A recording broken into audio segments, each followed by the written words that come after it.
और हे भगवान,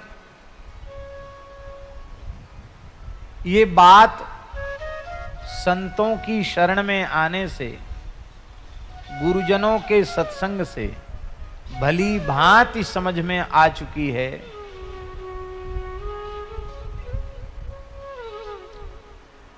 कि आपके जैसा मेरा कोई दूसरा हितैषी नहीं है।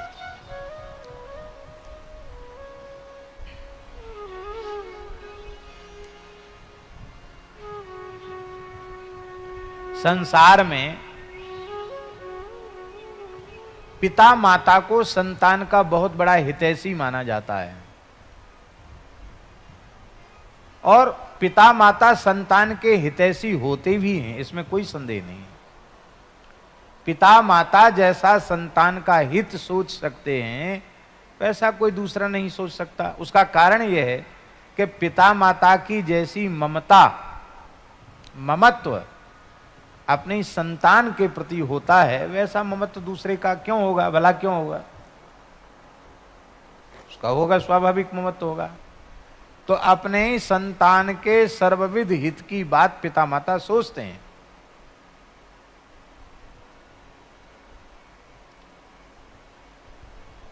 अब ऋषभदेव जैसा पिता हो, मदालसा जैसी माता हो, ये तो सबके लिए संभव है क्या? ऋषभदेव जैसा पिता हो तो कह देगा पुत्रों को, नायम देहो देह भाजाम नृलोके कष्टान कामान अर्हते बिड़भुजाम, ये तपो दिव्यम पुत्र का ये न सत्वम शुद्धेत यस्मात् ब्रह्म सौख्यम त्वनंतम। मदालसा जैसी माता होगी तो कह देगी, संगस सर्वात्मना त्याज्य सचेत त्यक्तुम न शक्यते सद्भि सकर्तव्य सताम संगो ही विषजम। शुद्धोसी बुद्धोसी निरंजनोसी संसार माया परिवर्तितोसी पंचात्मकम देहमिदम न तेस्ति नैवास्य तम रोदिसी कस्य हेतु, वो कहेगी। लेकिन न तो ऋषभदेव जैसे पिता होते हैं, न मदालसा जैसी माता होती है। प्रायः संसार के हित चिंतक माता पिता कैसे होते हैं?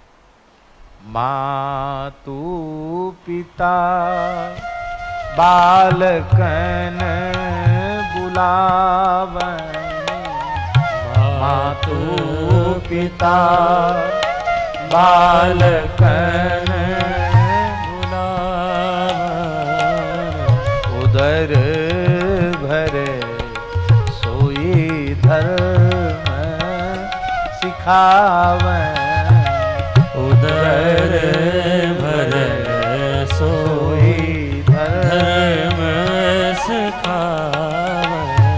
अरे बेटा, कुछ अच्छे लक्षण सीख लो, पढ़ लो, लिख लो, कोई बढ़िया नौकरी कर लो, कोई अच्छा धंधा कर लो, हमारा नाम रोशन करो, यही सब बातें होती।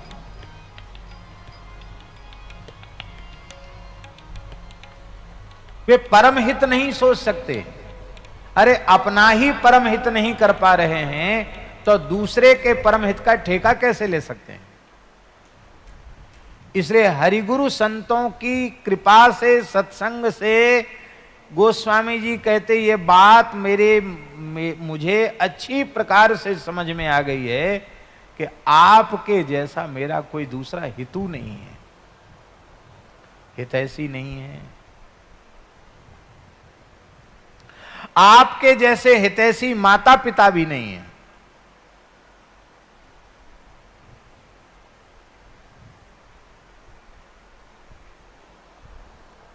आप विचार कीजिए, जिन गोस्वामी तुलसीदास जी महाराज की पवित्र वाणी से असंख्यों जीवों का कल्याण अब तक हुआ है, हो रहा है और आगे भी होगा, उन गोस्वामी तुलसीदास जी का मुख दर्शन का सौभाग्य उनके पिता को भी प्राप्त नहीं हुआ। कितने सौभाग्य की बात होती, मुख दर्शन होता, नहीं हो पाया।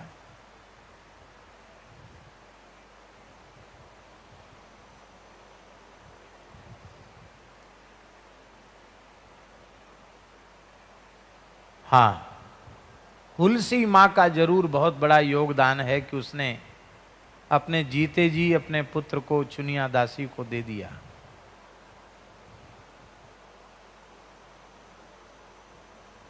गोस्वामी कहते हैं अनुभूति की बात है।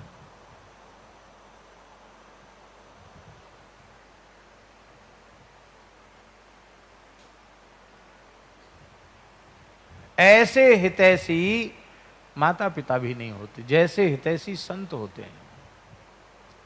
अरे हमने अपने आंखों से देखा है, जिस संतान को अपने पिता माता की पैतृक संपत्ति मिलती है, बिना मेहनत किए करोड़ों की जायदाद उसको मिल गई, वह भी उतना अपने पिता माता के हित का चिंतन नहीं कर पाता मृत्यु के समय, जितना हित का चिंतन संत महापुरुष अपने निकट रहने वाले पशु पक्षियों के हित का चिंतन कर लेते हैं। क्या स्वार्थ है उनसे उनका।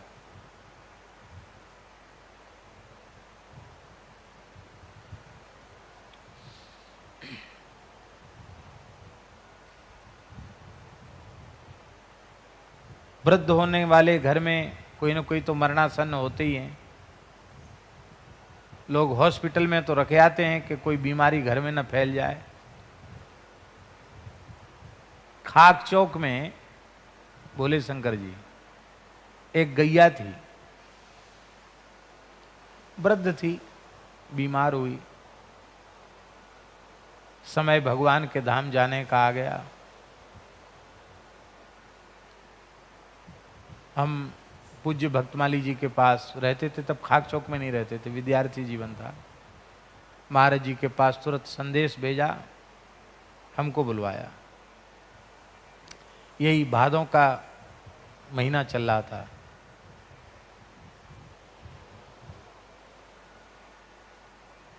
जन्माष्टमी की बात है। महाराज जी ने बुलाया, बोले देखो बहुत ठाकुर जी की सेवा करी आने, खूब संतन की सेवा करी, अभी बिचारी जा रही, आंख से आंसू बह रहे महाराज जी के। तुम आचमन प्राणायाम करके बैठ जाओ, गीता सुनाओ। पास में कान के पास कम्बल डलवा दिया, बोले उच्च स्वर से सुनाना। गीता हम सुना रहे हैं गाय को, और महाराज जी बीच बीच में ठाकुर जी का चरणामृत, तुलसी जल, गंगा जल, यमुना जल लिए हुए हैं, बीच बीच में उसके मुंह में चरणामृत डालते महाराज जी, ऐसे हाथ फिराते हैं, राम राम राम राम राम राम राम, राम राजा दुख भंजन, राम राजा दुख भंजन सकल पूर्ण काम, राम राम राम राम, ऐसे बोलते हैं। पूरी गीता हो गई, विष्णु सहस्रनाम हुआ, ओम सर्व प्रहरणा युद्ध ओंग नम इति, बस उसी समय गाय ने गर्दन नीची कर दी, गाय पधार गई। वो दृश्य हम अब भी आंखों से ओझल नहीं होता है कि हमारे स्थान की गाय भी गीता विष्णु सहस्रनाम सुनकर गोलोक जाए, ऐसी भावना किसी संत में ही हो सकती है। महाराज जिन पिता माता की संपत्ति लेते हैं लोग, उनके प्रति भी इतनी सावधानी नहीं रखते। फिर सिक्का, अभी भी कलदार तो चलते ही ना लोहे का, तो 11 सिक्का हमको दिए महाराज जी ने दक्षिणा। हम डरने लगे, बोले अरे लेता क्यों नहीं, ले, ब्राह्मण हो दक्षिणा ले लोगे तो इस गऊ का कल्याण हो जाएगा। अब हम तो बहुत डर गए, उनके से कुछ बोल भी नहीं सकते, तो 11 सिक्का उन्होंने दिए हमको। गैया को बुग्गी मंगा करके कीर्तन करते हुए राम नामी उड़ा के जमुना जी भेजा, जैसे संतों का संस्कार करते। जमुना जी में खूब जल था, और अब हम 11 रुपया लेके महाराज जी के पास गए, भक्तमाली जी के पास। महाराज जी ये क्या करें? महाराज जी बोले जाओ जमुना जी में स्नान करो और गोपीश्वर महादेव को अभिषेक कर देना कल प्रातःकाल। तो अब तो 11 रुपए में अभिषेक नहीं होगा। उस समय एक उसी 11 रुपए में फूल माला, बिल्व पत्र, दूध, दही, एक दोना पेड़ा, ये सारी पूजन की सामग्री 10 रुपए में आ गई, 1 रुपए बच गया। महाराज जी बोले 10 रुपए की पूरा पूजा सामग्री और 1 रुपए दक्षिणा। और बोले कह देना शंकर जी से कि मिल बांट के इसी में सब दक्षिणा ले लेना, और फिर प्रार्थना करना कि हे गोपीश्वर महादेव, आप नित्य गोलोक धाम के श्री ठाकुर जी के प्रधान ग्वारिया हैं, आप नित्य गोलोक में गो माता को सम्मिलित कर लें, गायों के झुंड में सम्मिलित कर लें, ऐसी प्रार्थना कर देना। आप बताओ, ऐसा हितु, ऐसा हितैषी और कौन हो सकता है? कोई नहीं हो सकता। एक व्यक्ति था महाराज जी, एक बड़े नाम जापक संत रहते थे गांव के बाहर, और केवल 1 घंटे कुटिया से बाहर बैठते थे आके। उसी समय लोग थोड़ी देर कीर्तन भजन करते थे, बोलते किसी से नहीं थे, बहुत कम बोलते थे। और एक व्यक्ति गांव का इतना भारी दुष्ट था कि वो समय निकाल के आता था एकांत में, अकेले में, और 1 घंटे तक खूब गालियां बकता था महात्मा को, पत्थर भी फेंकता था, गालियां भी बकता था, चला जाता, नियम से गाली देता था। अब विचार करो कितना दुष्ट होगा। कोई झगड़ा नहीं, लड़ाई नहीं, कोई लेना नहीं देना नहीं, व्यर्थ में बहुत गंदी भद्दी गालियां देता। उस व्यक्ति की मृत्यु आ गई। जमदूत उसको पकड़ के ले जा रहे थे। जमलोक ही जाएगा ऐसा आदमी। तो उसने जैसे ही उसकी सूक्ष्म देह को वहां से लेके जाने लगे तो महात्मा की कुटिया दिखाई पड़ी। तो उसने कहा कि नरक तो जाना ही है और हमारा छुटकारा तो होना नहीं है, तो आज का हमारा नियम बाकी है। तो उसने कहा कि हमको ज़्यादा नहीं, घंटा भर नहीं तो 10-5 मिनट ही गाली तो दे लेने दो। नरक तो हमको जाना ही है, जा ही रहे हैं, तुम ले ही जा रहे हो, आज इसको छोड़ूंगा, आज भी गाली दे के ही जाऊंगा। जमदूतों ने कहा भारी दुष्ट है ये, दुष्टता की भी चरमावधि है। तो चलो ठीक है। थोड़ी देर खड़े हो गए जमदूत और गालियां बकने लगा। महात्मा सिद्ध थे, सूक्ष्म जगत के दृश्यों को, सूक्ष्म जगत की घटनाओं को देख लेते थे। उन्होंने देख लिया कि वो जो निंदक जो रोज गालियां देता था वो उसको जमदूत पकड़ के ले जा रहे हैं। उन्होंने कहा भैया छोड़ दो इसको। कहा क्यों छोड़ दें?